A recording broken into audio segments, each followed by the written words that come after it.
we hope more valuable for each and every one of you. Just a little bit of my background. I've been an attorney since, well, no longer an attorney, but I started my law practice in 1991 and then moved to St. Louis in 97 and started practicing in St. Louis then, and then started working with Howard in the early 2000s. And in 2004, did my first new market tax credit deal. And then, was fortunate enough to be working with Howard when they did the first for sale housing new market deal, and continued with private practice all the way to April of last year when I decided to hang up my legal cleats. And fortunately, I reached out to Howard and Donna here and Jill and asked them if they had room at their company because I like what they do. And fortunately for myself, they had room, and I'm here today. And hopefully, we'll have a good, productive conversation and let you know what's going on in the new market world and for sale housing, because it's a very exciting time for us, and we hope for all of you. And we're lucky to have them. Thanks, Scott. And so in these discussions, it makes sense we've found anyway, we've been doing this since 2008. And when we do this, it seems to make sense. Most people appreciate understanding how we got from not doing it to where we are. And to give you a little context. So anyway, so we've St. Louis is, as I was telling Dorsal, we were chatting right before this, that St. Louis has definitely has its share of knocks, over the years, most recently. And but the one good thing that has occurred is that U.S. Bank's Community Development Corporation is located in St. Louis, and U.S. Bank does all of their tax credit investing throughout the country out of their Community Development Corporation. And that from itself had sprung up industries that support what they do, as well as the mission-driven opportunities that it's given for-profit companies like us to joint venture with. So I've been involved with our Habitat affiliate in St. Louis forever, and one of my friends who I talked into co-chairing a blitz build with me way back in the early 90s, we'd stayed in touch, and he became business development officer at U.S. Bank. And while I was at my last employer, which was a design build construction company, he urged me to use New Markets tax credits, and Scott was on that transaction and taught me New Markets tax credit. And while we're going through that, my friend Mark and I are saying, hey, this could be the first federal affordable housing tax credit. And so we jumped on a plane and flew down to the mothership Habitat and pitched the idea to them. And I said, and I'm a recovering attorney, by the way. My wife, who I met in law school, she says she's recovered. Anyway, so we're down at Habitat, and I said, my wife is a great writer, and she'll write the application, and then you'll have the hardest job, and it's truly the hardest job, picking the Habitat affiliates who will be in the transactions. We'll put the transactions together, and then from that point on, we'll apply for an allocation every year. And then they turned to U.S. Bank and they said, well, the best thing we have going for us is our name, which is just an incredible, name to have, and deservedly so. But we don't want to have any exposure for this really complex spaghetti brain damaged tax credit. So what do we do? And U.S. Bank says, don't worry, we'll just sue Howard and his company, and you won't have to take any exposure. And so we're walking out, and they said, oh, by the way, you want to indemnify the affiliates as well. So I came home and I said to my wife, hey, can you write an application for New Markets tax credits? And she said, I don't know what those are. And so Now, we did get an allocation that year and it was 25 million. So everyone did what they said they were going to do. We deployed it to 5 habitat affiliates that have been affected by Hurricane Katrina. And then since that time, we've done 760 million all over the country of these transactions. And they've been transformative. The not-for-profits who are able to work them into long-range planning have really leveraged the opportunity. One is like the Atlanta neighborhood, the Atlanta ANDP, Atlanta Neighborhood Development Partnership. It's run by John O'Callaghan, and he'd love to talk to you about his experiences with New Markets tax credits. He's done 6 of them, and I think he's about to do a 7th. And our Habitat affiliate in St. Louis has done 9, and they're about to announce their 10th. And it has proven to be a transformative tool to the not-for-profits that use it. And in a second, we'll go on to the next section, which tells you, what we think is have found anyway, what's important to people who we talk to about this, and that is, well, how much is the actual benefit I'm going to receive, the economic benefit, all in, that I'm going to be able to say is are funds I don't have to pay back, that I can use to fill the gap that it's going to take to build the housing that we need to sell to low-income folks. And so that's what we'll work to do today. And it's an easy transaction. I mean, it's an easy calculation. And we'll walk you through it at $10 million so you can sort of size it up for your own transactions. And so back to being in the boardroom at Habitat International. So we walked out of there understanding that we would have to find out a way to manage our risk, because now we're taking the recapture risk for everybody. And so, well, just the CDEs we manage, but all of the qualified Bs. And so our answer to that was to build out an back office for all the not-for-profits we work with to manage that risk. So we work hand in hand with our not-for-profit partners who do what they do best, which is to build homes. And we do what we do best, which is to navigate the mundane waters of the habitat of the New Markets world and provide all of the participants with what they need to have in order to be able to obtain their yield from the tax credit equity. So at this point, I'm gonna, so you don't have to listen to me the whole time.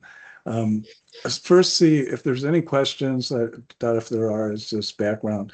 But from what we'll do from here is go to the structure and we'll break down what that net benefit is. And Scott, do you want to take it from here? Yeah, I'll take it from here. And Howard hit on a point. I just want to really boil it down. What you're looking for in doing a new market deal is on the day of closing, and I think of it very simply. If I have a pot of money, how can I close a new market transaction and make that pot of money I start with even more to build homes? So that's the real what we're looking for. How do we take the funds we have and increase it so we can either build more homes, or if we need to, sell the homes we plan to build at less than cost, which we're seeing across the country. So that's the goal. The new market, what we call the net benefit, is, for all intents and purposes, another funding source. And, the whole goal in closing a new market transaction is to avail that entire net benefit, that funding source, on day one of closing. Now, to even get there, we have to start with, a little bit about the program. And the program, I think it was passed either in 1999 or early 2000s. It really kicked off around 2004. That's when I did my first new market deal. But it all starts out with this concept of allocation.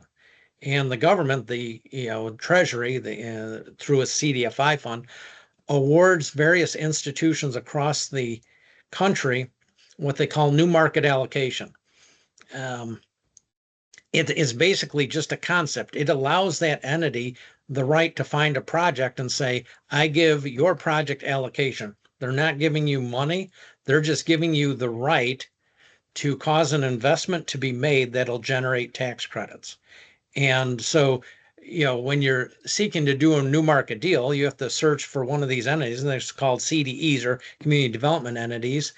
And you ask them literally, would you give allocation to our project? And the last round of allocation was awarded in December 23rd, and it was a double round of 10 billion. And it's very common for a for sale home ownership project to seek out a CDE and say, and for our example purposes, do you have an allocation you can give to us? And we're seeking today 10 million, and we'll get into what that can do. And if the project says, or the CD says, yes, we'll give you a 10 million allocation, the next step is finding a tax credit investor. That's a lot easier in the transaction. There's a number of financial institutions that are like, okay, since you have an allocation and we like the housing projects, we'll invest. All that means is they're looking to make, give an investment so they can realize the tax credits from the project. Currently, the pricing for the tax credits are 77 cents, and the tax credit for an allocation is a 39% tax credit. So in basic math, if you get an allocation award of 10 million, that means there will be 3.9 million of tax credits, and at 77 cents per tax credit, it's between that and 80, but we'll use the low price, the floor for purposes here. That means the tax credit investor is willing to invest about $3 million into the project for the right to receive the tax credits. So, if you have an allocation for 10 million, what you have to do as a project owner is come up with about 7 million. You have to come up with the gap that the investor does not provide. And so you take your 7 million, you add it to the tax credit investor's 3 million, and now you have a pot of $10 million. You hand it over to a company created by the CDE, who in turn on that day lends it back to you in the form of a new market tax credit loan. And then you have to spend those proceeds over the next year. And we'll go through all this stuff. But the whole goal of this is, okay, I brought $7 million to the table. And there's three ways to do that. We'll cover it. There's, cash on hand, there's borrowing, but also if you have an ongoing project, you can count pre-incurred costs that have been, incurred, hard and soft costs for your project within 24 months of closing. But the whole game here is I brought 7 million to the table, whether it's from cash loans or pre-incurred costs. And on that day, I walked away with the higher amount I can use to build homes. And that's what we're going to look at today. So it's again, a 39% tax credit. We're using 77 cent pricing. The CDE makes a loan to the project. It's a 7-year compliance period, just a little more background. And the investor takes the credit sort of ratably over the 7 years. And at the end of the 7 years, you can then wrap up the new market structure, and we'll get into that. But during those years, there's some compliance reporting and costs that have to be paid for. But these transactions are designed such that all of the cost to close, the compliance costs, and the costs needed for future expenses for the transaction are all paid either at closing or reserved at closing, so that they can be paid over time. So the borrower, the new market tax credit borrower, literally shows up with its funds and leaves with more funds on the day of closing. So with that, and I'm going to see if I can share with you a new market structure. And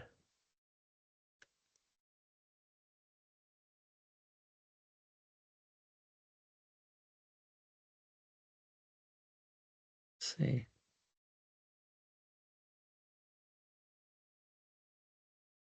Can everyone see the slide? Or I guess, can anyone see the slide? Yes, I can see yeah, it. we can see it. Yeah. Okay, so here's an example, new market structure, and sort of in the very center of the picture is the nonprofit entity that's looking to avail itself of new market tax credits.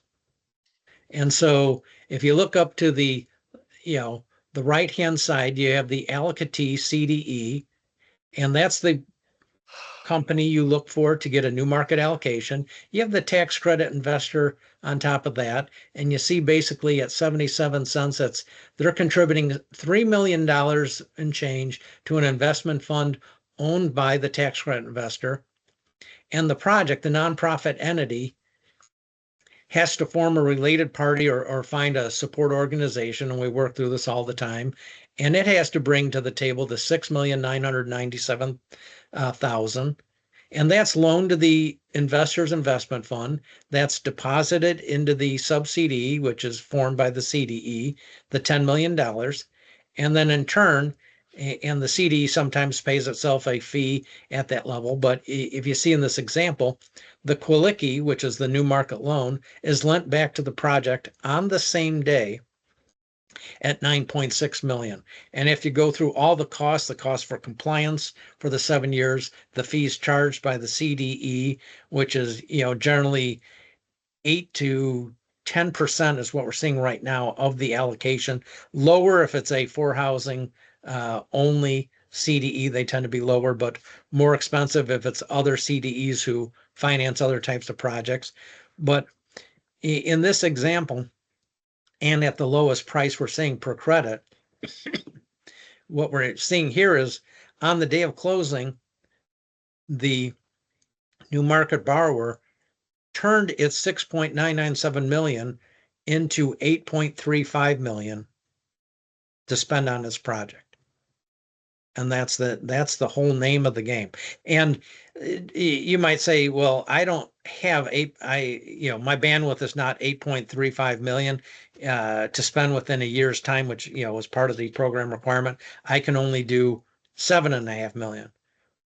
All that does is affect the amount of allocation then you request. Instead of 10 million, maybe we drop it to 9 million of allocation. We can back into the amount of allocation based on your hard and soft costs for your project. And if you have a project already underway, that can help meet your needs for the $7 million you contribute on day of closing. And we've had projects where all the houses are underway and they've met that entire leverage lender loan need of 7 million right on the day of closing. They already had 7 million in costs and could close without either borrowing or touching their cash on hand. That's one example. We also have other examples where on the day of closing, they acquire all their sites. And in that circumstance, they have, basically no pre-existing costs. And then they're either borrowing or using, cash on hand to fund that amount. And really nobody has that amount of cash on hand. So that's how we set up these deals, and it's 7-year deals. And a couple things. So the cash has to go out in 12 months. So when we talk to a lot of nonprofit developers, we try to get a sense of what is your bandwidth, your ability to construct over a year's time. And there's a little flexibility to go, spend that money within 12 to 18 months, though for modeling purposes, they want to try to see if you can spend it in 12. But, we want to know your bandwidth. That helps us work backwards into what kind of an allocation. And again, the whole point is to fill a gap. I'll give an example here in St. Louis. As Howard mentioned, we're trying to close this last transaction, and the cost per home for some of the homes is estimated to be $400,000, but the price you can sell it to a family of 80% AMI or less, the market price you're actually going to be able to sell the home to make it affordable, it's going to be somewhere maybe 275 to 300,000. And this is really where the new market benefit can help a project. It can bring, it can pay for those costs you can't, pass on, you know, to a family. So, again, we're trying to fill a gap to be able to either one, lower the cost of the houses or build more houses. And it's rare, but we found in some parts of the country, they can actually sell the homes for the actual cost of the homes, which is great. And then in that circumstance, take the new market net benefit and build more homes because we're at a crisis at this point. So one thing I'd like to add, thanks, Scott, are a couple of because people have some familiar with new markets, just want to make sure there's no cobwebs in the understanding of how you can use them and what they're good for. First of all, you do not have to use the new markets benefit that you receive. In this case, the diagram that Scott has up here is $1,035,000 received at closing as the net all-in benefit, which will not have to be paid back. You do not have to use that on a per house basis. In fact, you can spread it equally if you would like. But if you wind up having concealed conditions in one home and you don't in another, you can compensate and use the net benefit for however you like. In addition to that, once anyway, so to go back to then what the strategies can be, you can use new markets for scattered site housing, AC rehab. You can use it, and we have several developers that use it. And the following strategy is to build new construction in the same census tract that they're doing AC rehab. And the reasons, a major reason is so the larger margins and the more comfortable forecasts that you can derive from new construction can help you with the concealed conditions and the lack of being able to forecast as accurately with the AC rehab. And several developers employ that strategy. And another strategy that's being employed more and more often is for quality not-for-profit developers to bring on emerging developers and to teach new developers how home building occurs so that we can increase the production education requirement that it's going to take to produce more homes. And emerging developers is defined as a term of art in community development, but it's widely defined in new markets. I guess we should stop here and see if there's any questions so far on what we've discussed, and glad to take them out of the chat or feel free. I don't know how you have this set up, Dorsal, or just to go ahead and unmute yourself. I know Marty has his hand.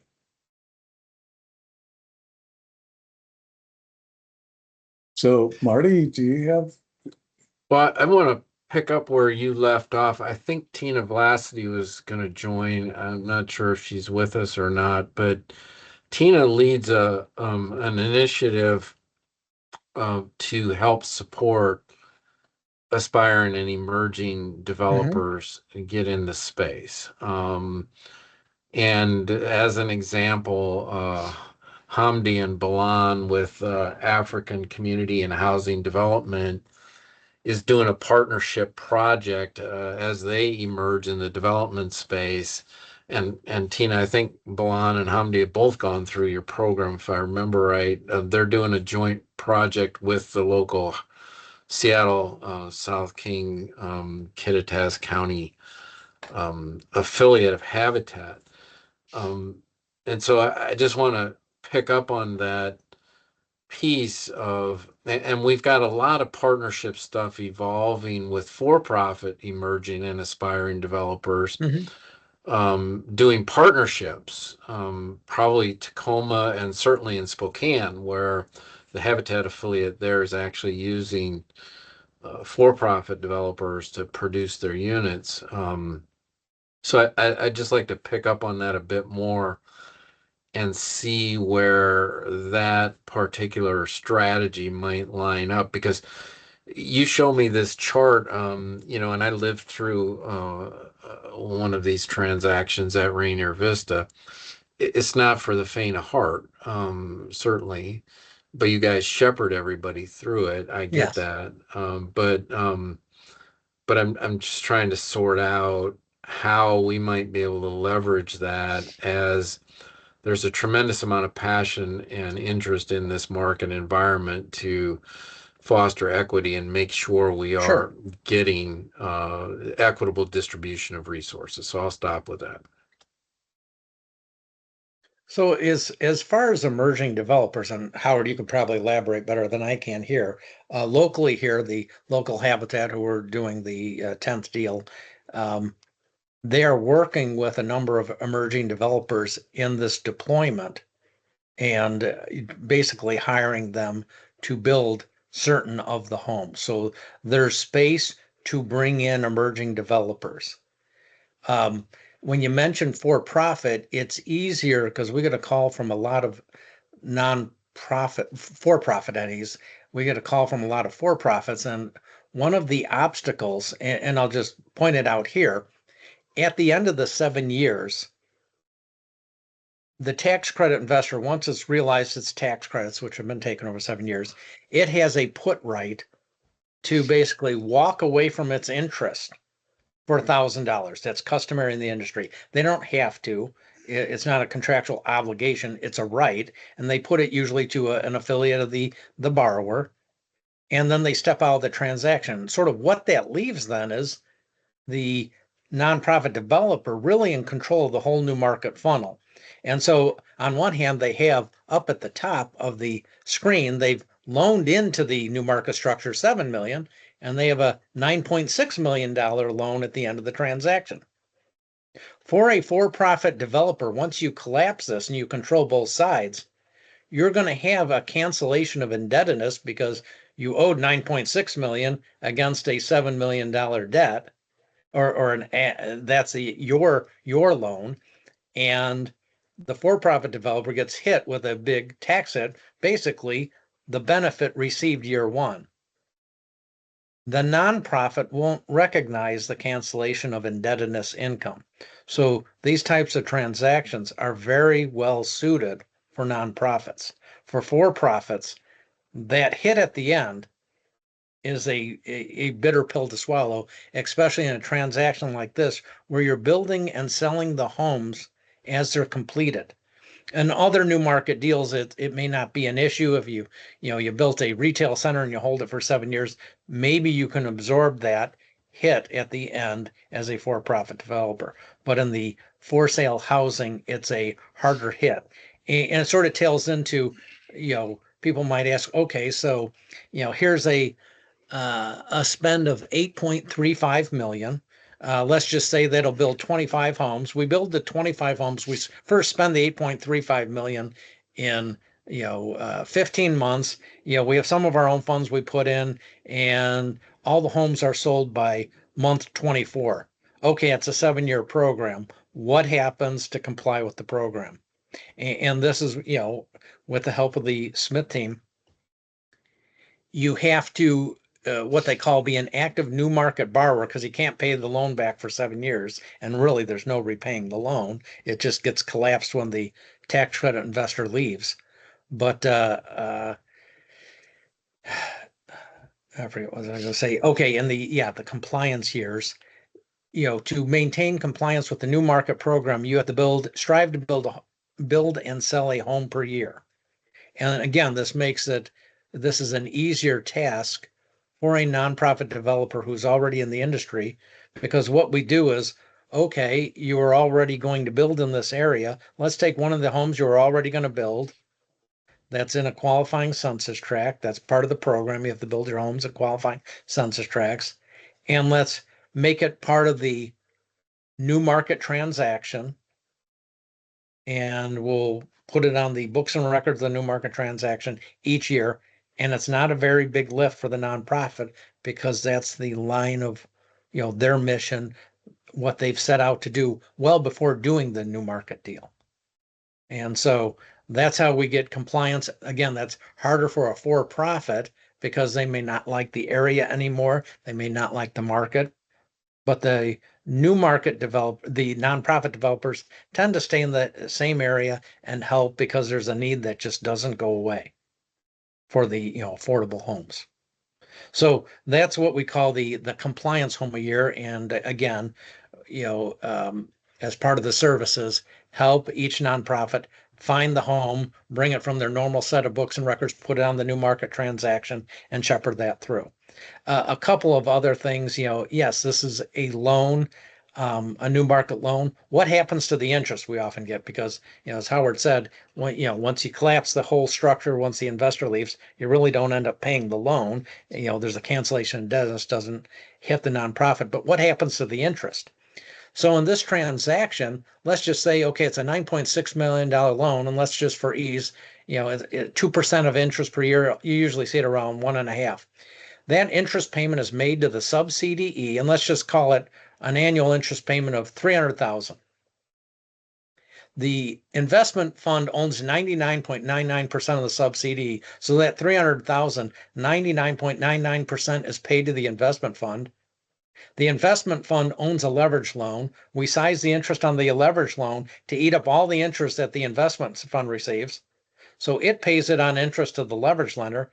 The leverage lender is owned mostly by the project borrower, and maybe it could be a support organization, nonprofit support. It could be the borrower and another helpful local company that wants to help build housing. We can sort of outside the scope of this discussion, but we work through that in the transactions. But in essence, you're paying interest to yourself, much like at the onset of the transaction. You'll receive it at a minimum 95% of that interest back. And that's sort of similar to the beginning of the transaction where you're in essence coming up with $6 million to lend yourself, or $7 million to lend yourself back $9.6 million, and really, $8.35 million to spend. And the difference between that and the 9.6 is that reserve and fees we spoke about that are paid to the allocatee and to fund the expenses of the transaction for the 7 years. Again, you're not to come out of pocket for the closing costs. You really just have to come up with the funds to lend back to yourself. Scott, I think that Dorsal has a question. Oh, yeah, I see. Go ahead, Dorsal. Just wanted to highlight, we have a question in the chat in regards to we've heard in the past that new market tax credits are used to support business development in distressed areas. How do you demonstrate housing has the significant economic impact that the credits require?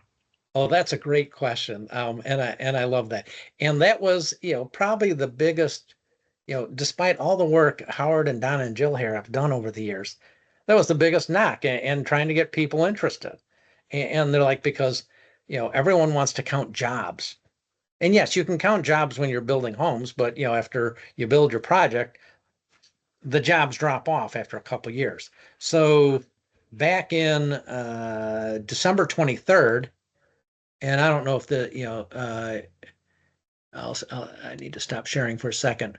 Back on December 23rd, when they released the latest round, the Treasury, in its own words, wanted to stress these 4 areas for use in the new market industry. The very first one, affordable housing development, which they later clarified for sale housing, small business growth and expansion, domestic manufacturing, reliable job producing projects, rural hospitals, and essential community health infrastructure.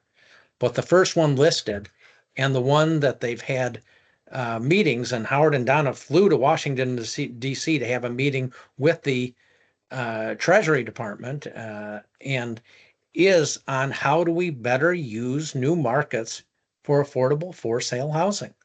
Yes, up until this point, manufacturing, year to year, manufacturing was in, community projects, all that. But now the focus from the current administration is to spur housing development, and so unlike prior years, there are a lot more CDEs reaching out to Smith, and we're talking to them, and they're saying, okay, we've never considered it before, but we're now open to the idea, and either trying to use current round or write about it as something we will use our next allocation if we received one for it, for sale housing. So it is a great question, and but for Treasury saying, start using this as something we're going to want to see in your applications and in your, when you report how you're using new markets, it's now catching a little bit of a space in this area. So More Bob, so than what Smith and Habitat and HPN and CHC NeighborWorks are doing. It's other CDs are paying attention. I'm sorry, go ahead, Howard. I was just going to add that some behind baseball story is there was a time the industry moves with lightning speed on what they perceive the CDFI fund to want, and so you're right, Jill. I mean, the prevailing perspective was not only was the statute designed for this, for community development, but that's what the CDFI wanted to fund with it. And so I'm not shy about whining. And so I ingratiated myself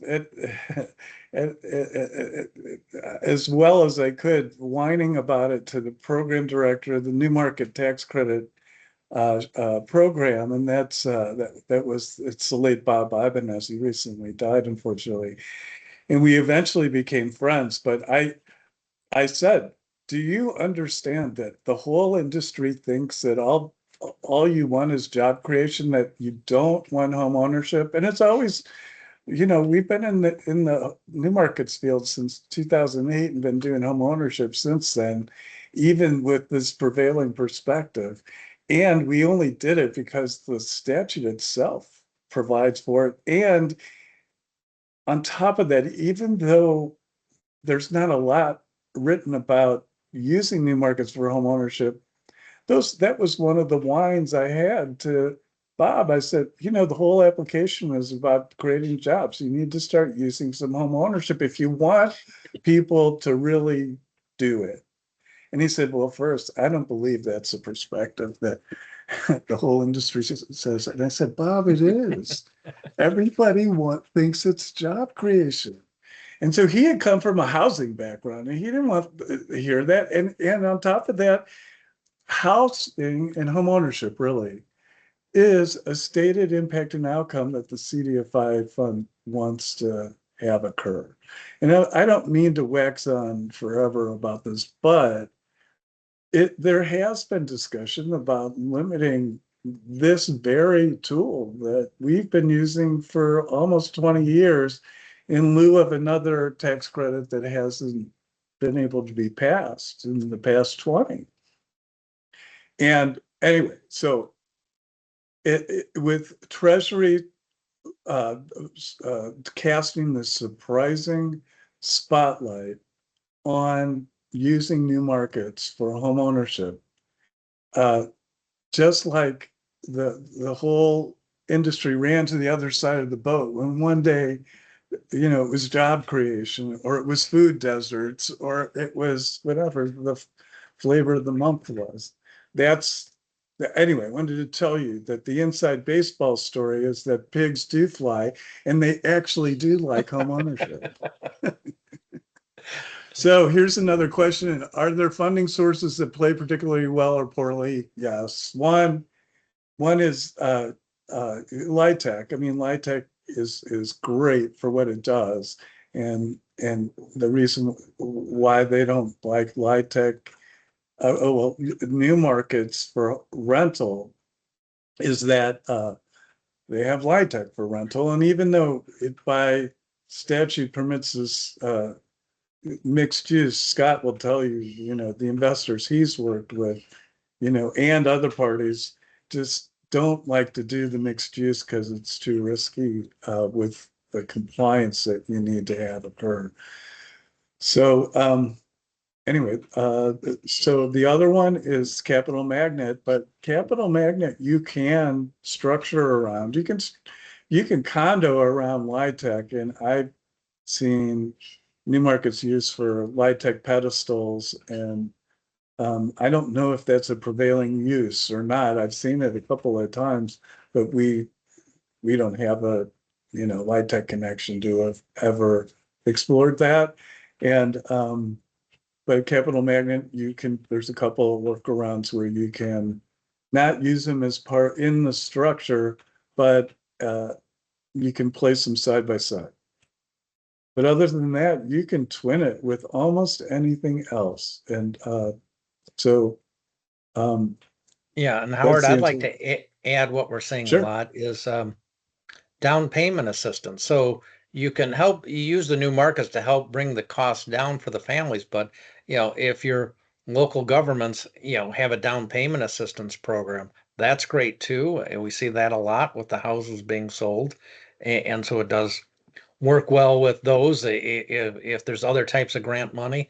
But I also want to highlight, if you want to really get the full range, you know, it's not just individual houses, as we talked before, it could be condos, townhomes, any type of production. But in addition to that, we're now seeing projects and closing for sale housing projects that involve land trusts.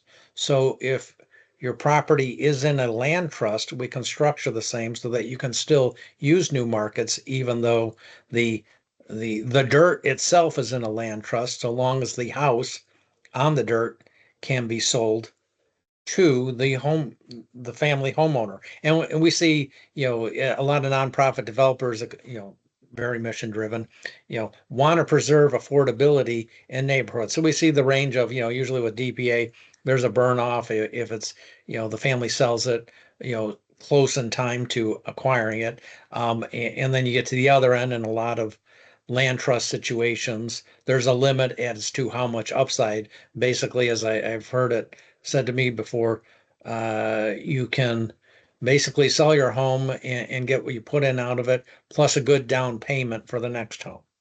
I'm not going to, debate the theories on either of those. And there's a lot of nonprofit developers that, okay, you qualified, we sold it to you, and if the house appreciates, you want to sell it in 3 years, that's your right.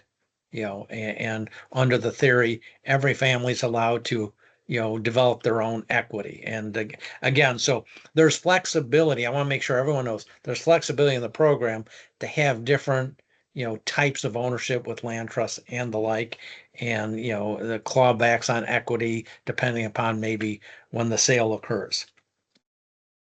Also, Howard, do you want to talk about I think you already hit it, but sort of the approach from pre-closing, closing and beyond? Yeah. So thanks, Scott. What we like to do is to assemble all of the information and all of the due diligence that is going to be required in the transaction before the transaction starts. And part of this is because, well, all of it is because we want to be as efficient as possible, save as much transaction costs as we can, and push as much as a result down to the bottom line as possible. And so ever since the first transaction we had where we combined 5 Habitat affiliates, we try to combine either affiliates or actually, as long as they're not for profit developers of housing, for sale housing, we freely put habitats with other not-for-profits. We silo them so that if there is, a sideways event, it's not going to infect the other transactions that occur. And many times, if we are closing with 5 qualities, many of them are all in different states.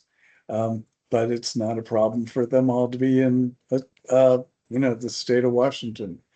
And here's the benefit to that. One, we continue to use the same documents that have evolved over time, but that's the same documents we used in the first transaction.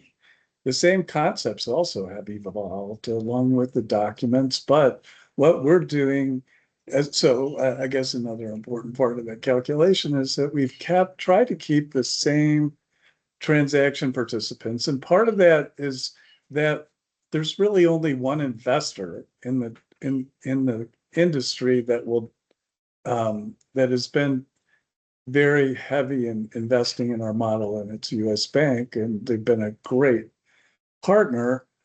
And what the bad news is that they have their own relationships and they keep their arms around the the program, but they do a wonderful job and have an incredible mission focus, and we couldn't say enough good about them.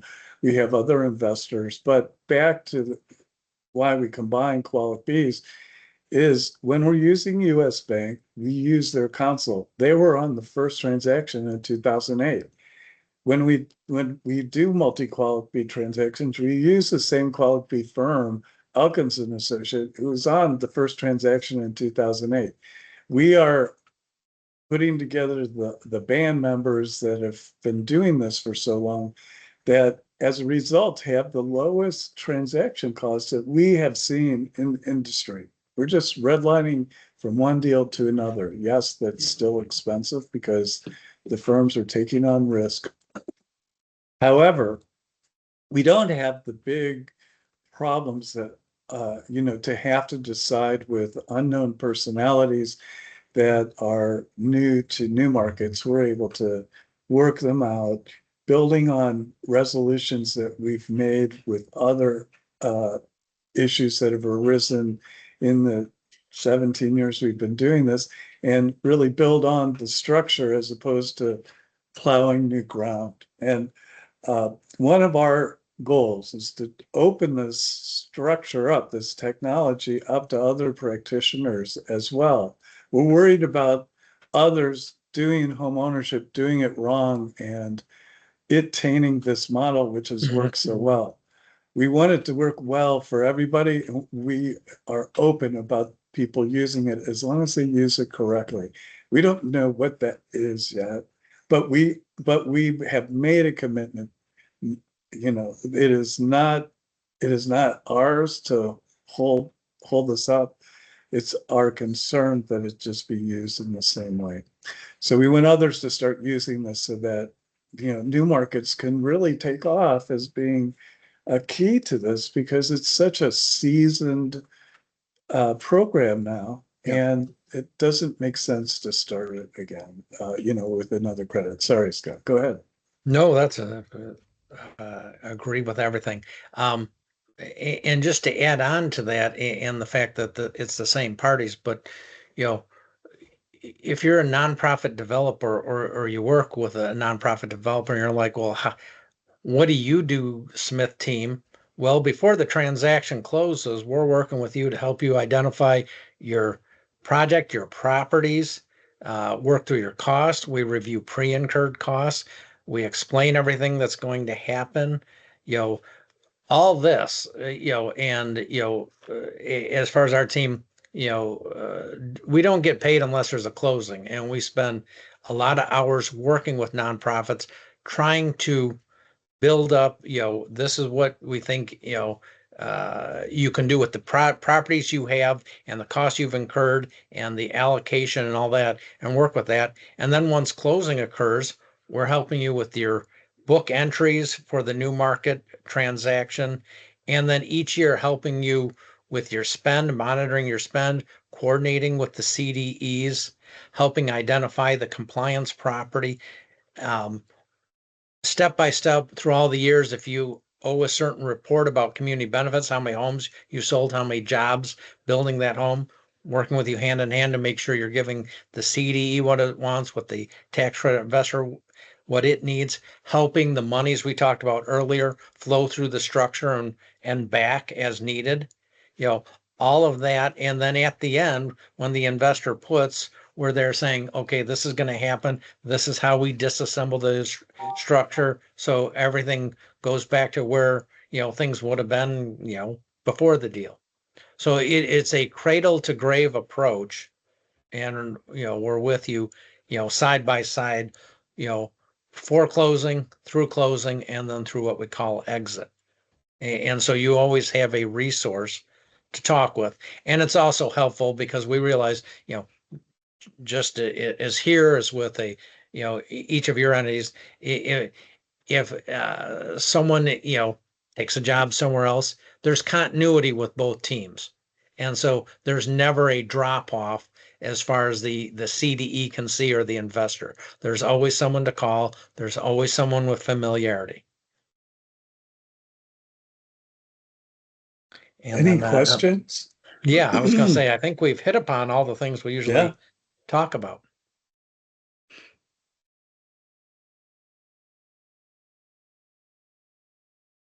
Like, I What's guess, what's the go current ahead. status of resources right now in the latest allocation from Treasury?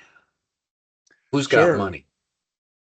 Yeah, well, the round is opening and the allocation agreements have been circulating with the CDEs, and many are starting to close deals. Scott would have more of a pulse on finger on the pulse of that. But the other horizon, and I'll let him speak to that in a second, but the other horizon that we're looking at is when the next application is going to be available through ANOFA for all the CDs to write again and for an application. And so, as Scott was saying, we're getting more calls than we've ever gotten because CDs want to be able to have completed a housing transaction before the application comes out, so they can write about it and get allocation for home ownership. If you don't have a history, you can't. You're taking a risk by using your allocation for home ownership unless you're using what is called the carve out. And the carve out is an amount equal to 15% of outstanding allocation that you can use on a on a per year basis to do transactions that administer to attend to the needs of the population that you normally serve, but just happen to be a different use, in this case, home ownership. What would you add to that, Scott? Yeah, I agree with all that. But I'm going to try to say, add a couple things. So when a nonprofit developer comes to us and say, I have a project and I can spend this money and I've got a project going, what's our first step? What do we do? And after we size up the project, we look, and I'll share it here. It comes from the Treasury again. And it's this thing called a QEI issuance report. And they publish it once a month. And it shows every CDE that has allocation and the amount finalized and the amount remaining by year of award. So we start with that, and often the conversation, and we can email this around to the group. It's on the CDFI fund. But the first thing and the most important is to sit down and, we just did someone with a very high producing affordable for sale home nonprofit developer in Wisconsin and said, okay, here are the institutions. Do you know any people at any of these institutions? Because we're glad to call them. We have our contacts.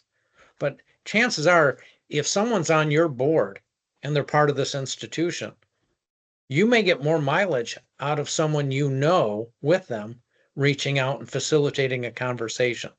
And so, it's sort of a group effort, but it's part of our services. Okay, if you have a viable project, okay, let's look at the QEI issuance report. Who's focusing in your state and who says they target your state? Who do we know who's reached out to us that said, I'm looking for a project that, and I'm willing to give, it could be anywhere from 7 to 12 million of allocation. And I'm hoping it's in a rural area. Can you help me?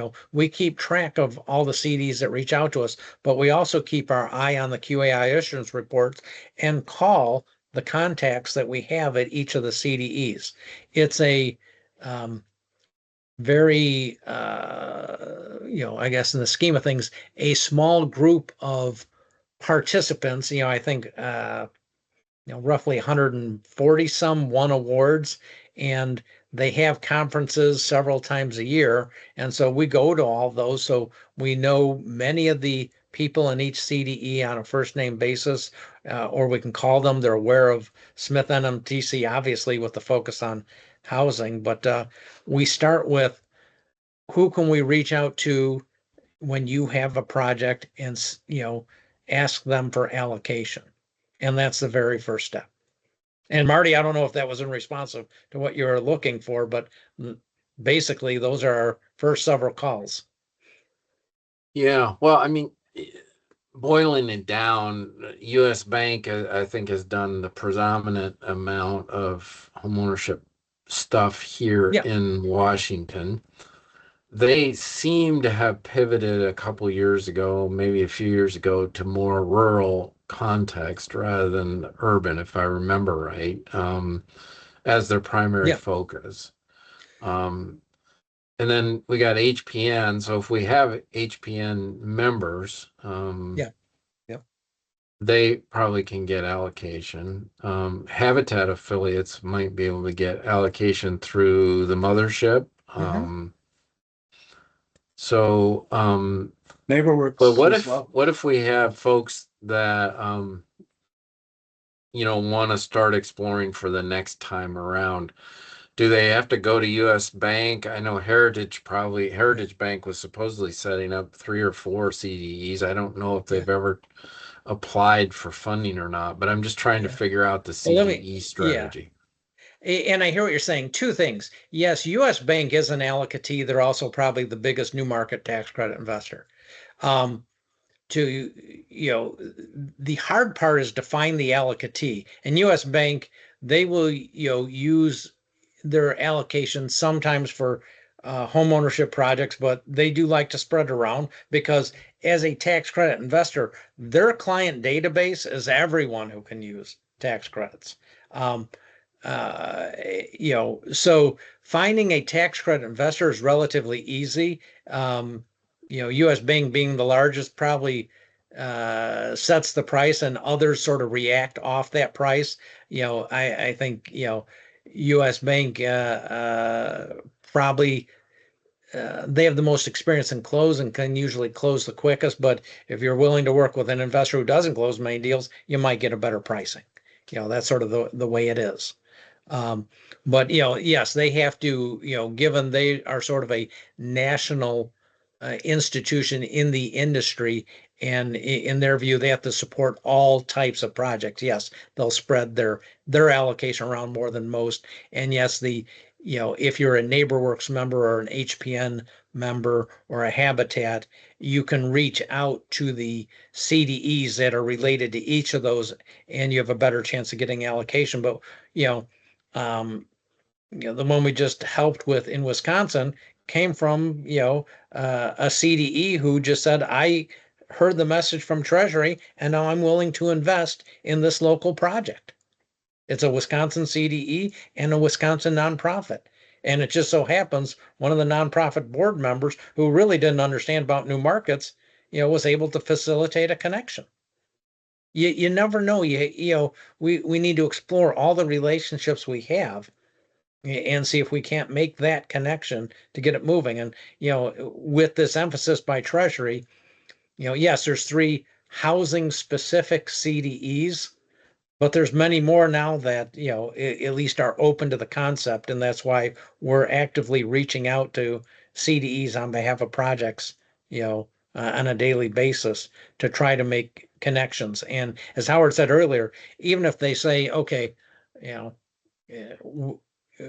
we've given away our allocation for this last round, but sometimes they're open to, okay, well, maybe we can write about you in our next application so that when the next application goes in, and if they win an award, then you're almost guaranteed to get a part of that allocation. So we now have CDs reaching out and say, hey, what projects can we write about?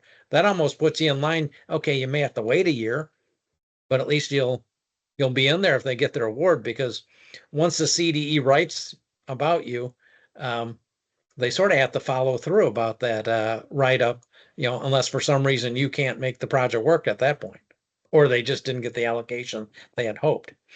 Howard, I don't know if you have anything to add to that, but I just occurred to me, and it's a little off of that subject, but is because we're talking to folks in really in a high net worth area when it comes to Seattle and a couple other areas in Washington, we should talk about target populations and how that can broaden the scope of your ability to build on parcels of land. So, typically, if you're going to qualify the ability for the developer to build a home, it should be out. The minimum is to build on a parcel that is qualified, and it has to hit certain AMI, unemployment, and poverty in order to be to qualify, and then in order to be severely distressed, it has to hit more. And the reason why that matters is because the CDFI fund is always pushing people who receive these tax credits to get more impacts and outcomes out of them. One of the questions they ask is, will you commit to spending at least 85% of your total tax credits in areas of higher distress? And everybody checks the box now. And most CDEs say they want to do 100%. So around Seattle, that's going to be a problem. Around New York and LA, Chicago, because there aren't a lot of parcels that qualify outright and which are of higher distress. So in our first transaction, what we did is we were able to utilize the targeted populations rule, and it's a two-part test. It really hadn't been used much till 2008. And we said with US Bank, and US Bank said back to us, well, if you don't use it for Habitat, who has a requirement as a condition of being a Habitat affiliate, that they have to sell to homeowners at 80% or below AMI, or maybe 60, whatever it was at the time, then we'll never use it if we don't use it here. So we used it. And so it's a two-part test, and it allows you to broaden the scope of parcels that you can utilize for new markets for home ownership. And here's the two-part test. One, the actual parcel has to be at or below 120% AMI. And the second requirement is that 60% of the revenue from the project has to be derived from selling to homeowners that have 80% or below AMI. So again, two parts. One, the parcel has to be 120% or below in the census tract AMI, and you're going to derive 60% of all the 60% of the revenue from 80% or below homeowners. And so, that's what your pro forma will have to support. And then that goes into the forecast of it's really the roadmap of the transaction that is going to permit you to be successful as a quality. So I just wanted to point that out, make sure you guys knew that, so you don't get panicked when you can't build in Seattle, but maybe you can. Well, yeah, it's important for this context because Dorsal and these folks are predominantly looking at South King County, which is Seattle proper. And I'm just trying to pop something up here. I don't know if this shows on your screens. Yeah. But this is from the Black Home Initiative specifically. So this is the kind of focus area going into Thurston County and Seattle, South King. But if you look at, sorry to mess with you there, you look at the pipeline, South King County has a total of 122 units in this pipeline that's under 80% AMI held by nonprofits. And South Seattle's 297. We get into Tacoma and Pierce County, Thurston County, you can see. So South King County actually lags behind the rest of the target markets here, which is one of the reasons why we wanted to talk through this, is how can we help the planners and developers think through what else can we be doing to beef up those numbers. Yeah. So important to think about pipeline opportunities there that are not in Seattle proper as one thing. And then if you take another slice at it, bear with me here, if I can get this to happen. There's also, right now, we're tracking roughly, I think it's 902 units across the state that are not likely to get built out. Well, let's see, under the AMI, there's no total. 602 of these are 80% and below. Mhm. Most of this stuff doesn't get built out till 28, 29, simply because they're waiting around for a trust fund allocation. A lot of these are Habitat affiliates, but there's some land trusts in here and others. So I only raise this because Seattle's not necessarily our biggest concern, as much as how do we start to flow some planning and resources around this pipeline that by and large doesn't get built out very quickly at all, simply because of the current funding streams. So there's a lot of opportunity.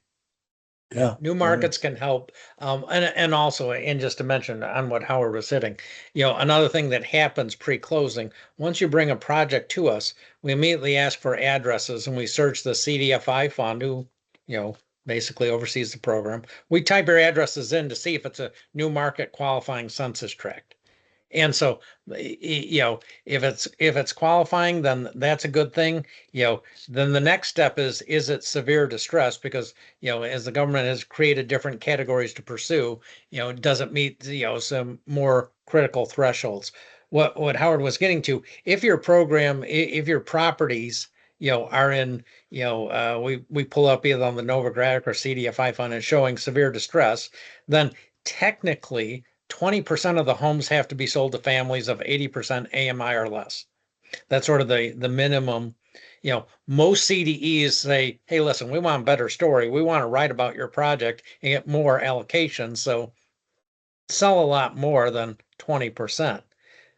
What Howard's getting to with the targeted population, say you don't have a qualifying census tract at all, but the overall AMI is less than 120%.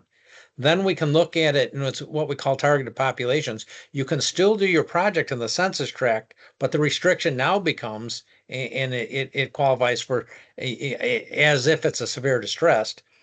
60% of your revenue as a borrower must come from sales to family of 80% or below AMI. So even if you don't have a qualifying census tract, we may be able to get a non-qualifying census tract to work under the program rules. And for a lot like the Habitats and the NeighborWorks and the HPN entities, that's not a problem because they're so used to selling a majority of their properties to families of 80% AMI or below.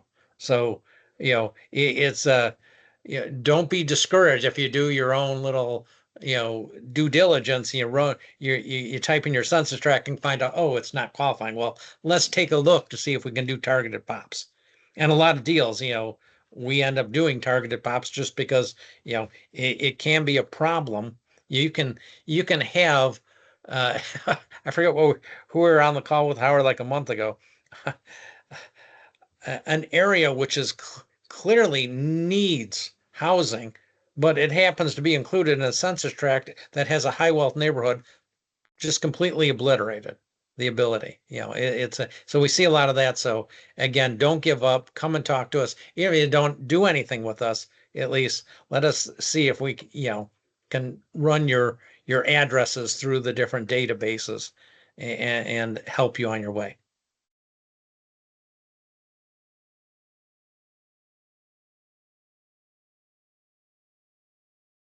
Any other questions? Well, we could keep on rambling, but I don't know if that'd be worth it anyway. I mean, But thank you Dorsal, so much. It's Yeah. we always enjoy anything we can do and for homeownership, and you, Marty. We really appreciate all of our continuing contact with you and this cohort of Washington developers, and it's the only one we talk to, and we appreciate the ability to do that. Thank you. Yes, thank you. Thank you both so much. And I'm guessing it's okay to send your emails out to the group after the meeting today in case they want to follow up with questions. And oh, sure. Wonderful. Right. And Or call us. We're glad to talk. And and help any way we can. And to clarify what Scott said as well, we're recovering attorneys. We don't like to bill time, so we don't. And so there's no charge to talk. And as Scott said, we only get paid if we close. So thanks again. Sorry. Go ahead. Thank you. Scott, did I interrupt you? No, you didn't. I just wanted to say thank you, everyone. well, thank you both. I think one other thing I'll share for the good of the group, since Marty did ask who has the funding. I do want to share that SKIP does have some funding that we will be making available this year for our Housing Capital Fund. It looks to be like we'll have about 4 to 6 million available. You can go to our website now to learn a little bit more about the SKIP Housing Capital Fund. We haven't put forward the 2026 guidelines yet, but those will be coming. And just to tie it into the topic today, we do fund affordable housing projects. We are a funder in the Habitat for Humanity Seattle King Kittitas Millers Creek located in Burien. We love affordable homeownership. It is a priority listed in our guidelines, and our funds are eligible up to 80% AMI for affordable homeownership opportunities. So we may be a good partnership if you are pursuing new market tax credits here in South King County this year.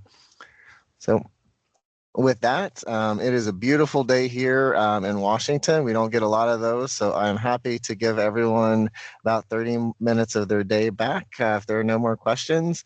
I will send out an update for our next Joint Planners and Developers meeting. I anticipate normally we have our second meeting of the year be a little bit more of an open discussion, just an opportunity for planners and developers to be in the same space and talk about some of the issues that are coming. There was a lot of changes made at the state level, so we might include some discussion around some of those changes and how they'll impact development here in South King County moving forward. But thank you all so much. I hope you have a wonderful rest of your day. Thanks again. Thank you. Thanks, Dorsal. Bye-bye. Yes, thanks, Dorsal.